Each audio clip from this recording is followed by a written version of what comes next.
Alright, what up? So customer came in with a P0301 code, right?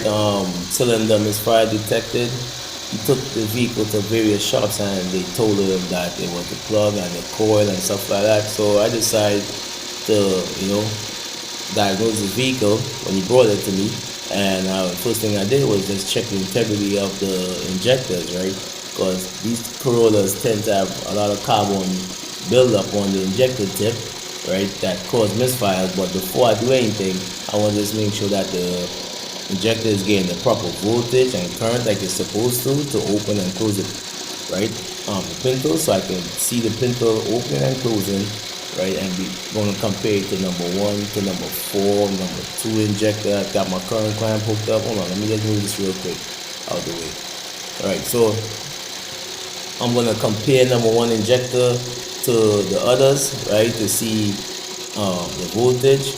Just make sure when you're doing this kind of test that you have your attenuator on. It could be a 10 to 1 or 20 to 1. Just make sure you got something on to protect your scope, because these injectors, they may be on the low side compared to the GDI and the diesel and stuff like that, but they do give off a high kick where it could damage your scope, right? And depending on the scope capability, you're not sure. You gotta make sure you know the tools before you do certain tests, right? So as you can see, I'm seeing the pintle hump at the end of this waveform. This is number 3, right? I'm getting a clean pintle hump. You see, actually seeing where the voltage is at the spike, and you see when the, let me just hold, let me pull my cursor here.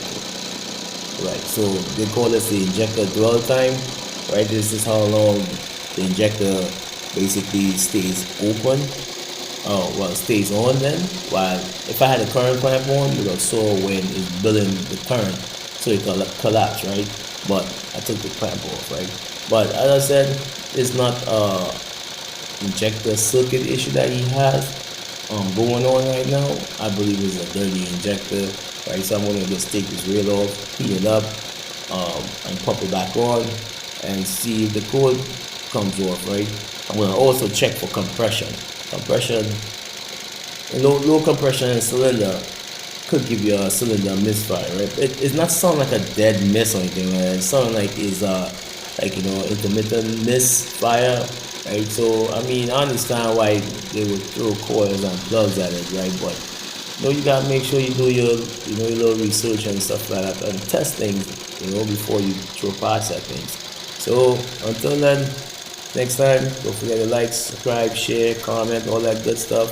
If you want to see me do more testing, leave it at the bottom. You know what we do, right? So take it easy.